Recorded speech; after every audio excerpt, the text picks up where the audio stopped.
A group of archaeologists is looking into tombs that were first dug up more than a century ago, deep beneath an ancient Egyptian burial ground. However, this time around, they uncover a truly amazing and extremely uncommon insight into the mysterious process of modification.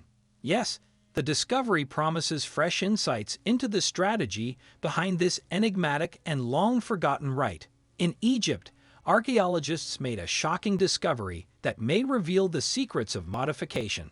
The influence of ancient Egypt can still be seen today all over the world, from the Great Pyramid of Giza to the numerous artifacts that line the shelves of museums all over the world.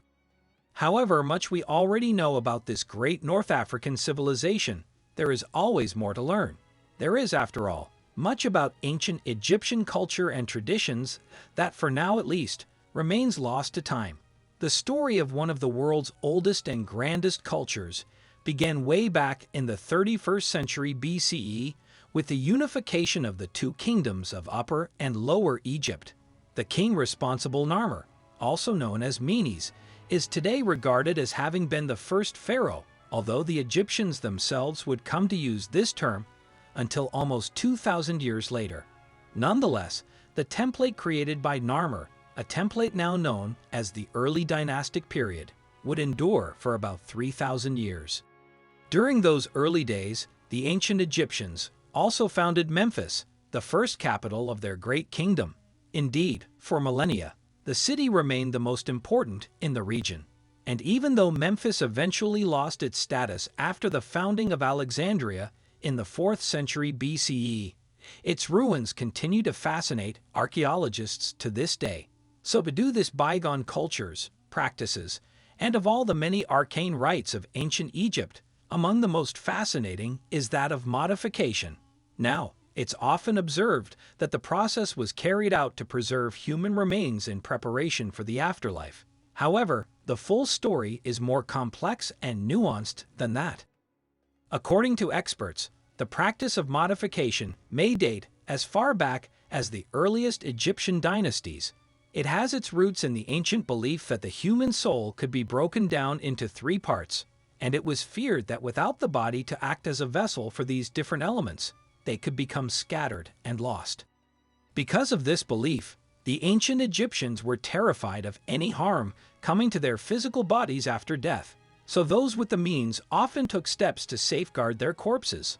For example, sometimes tombs would be inscribed with prayers that were designed to shield their inhabitants from harm, keen, then to stay in top condition for the afterlife. Ancient Egypt's richer inhabitants would choose to have their corpses mummified after their death. And although the associated rituals changed over time, it is believed that the essential motivation for preserving the physical body as a vessel for one immortal soul remained the same across the centuries. Ancient scripts suggest that mummification took approximately 70 days and involved many different stages. First, the body was cleaned and prayed over before then being bathed in a primitive disinfectant. After that, the organs were taken from the corpse and mummified in a separate process, following which they were interred next to the cadaver in vessels known as canopic jars. After the organs were removed, the body was left to dehydrate, with salt being used to speed up the drying process. Then, after about a month, the corpse underwent another 30 days of ritual preparations that included being anointed with various oils, and eventually, the cadaver was saved in linen. The final step in a process that the ancient Egyptians believed imbued mere humans with a measure of immortality, given that the ancient Egyptians practiced modification 1,000s of years ago. Our understanding of the process today is remarkable, yet many mysteries remain. For example, we still do not fully grasp how the different perfumes and oils were used to preserve bodies, or what exactly they were composed of. Fascinatingly then, a recent discovery looks to shed some light on these enduring puzzles. The find was uncovered in Saqqara, the enormous ancient Egyptian burial site associated with the former capital city of Memphis, now a UNESCO World Heritage Site. The area is also home to the pyramids of Giza, arguably the best-known remnants of this lost world. Now, according to legend, Memphis was founded back in the 31st century BCE when the first pharaoh channeled the water of the Nile and built his capital on its banks. And by the time that the city was finally surpassed and standing by Alexandria, it had served as the focal point of ancient Egypt for almost 3,000 years. What's more, some experts believe that at least at 2 points in Memphis's history, it was the biggest city in the world with a population of around 30,000. With so many inhabitants, then the citizens of Memphis of course needed a sizable burial ground.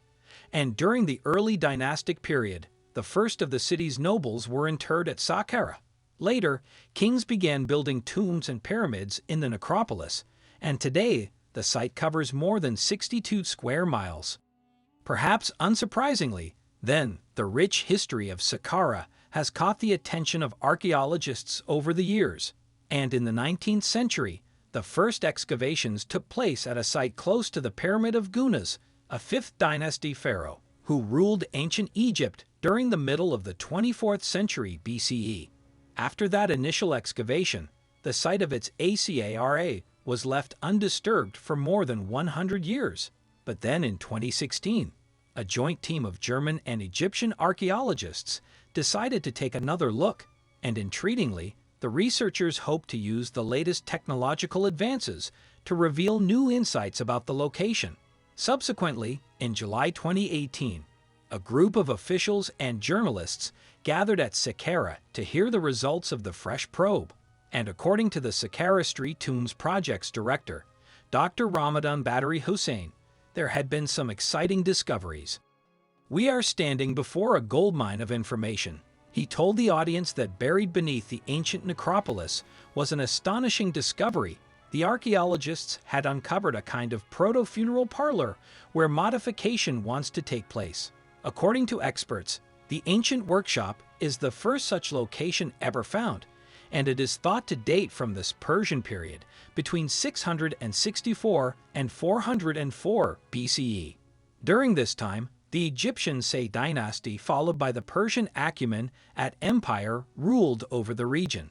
But what else do we know about the early funeral parlor itself? Well, it seems that this mummy workshop was constructed from limestone and mud bricks and was equipped with vats where the bodies would have been prepared. However, this was far from the most exciting discovery that was made at the site. In the depths of a 40-foot shaft, you see, the archaeologists found a chamber packed with incredible artifacts. Amazingly, the pit contained hundreds of cups and bowls that had been used in the embalming process thousands of years ago. What's more, various of the containers were marked with labels detailing the substances that they had once held, as well as guidance on how to apply them. And archaeologists hope that together, these artifacts will shine new light on the ancient practice. This discovery is so important as it's extensive. Hussain explained, "We have oils and measuring cups, and all of them are labeled. From this, we can find the chemical composition of the oils and discover what they are. And the site has also thrown up clues as to who exactly was buried there. You see, an underground passage stretching for almost 100 feet was discovered linking the embalming workshop's courtyard to the burial chambers. And inside the chambers, archaeologists uncovered dozens of mummified bodies.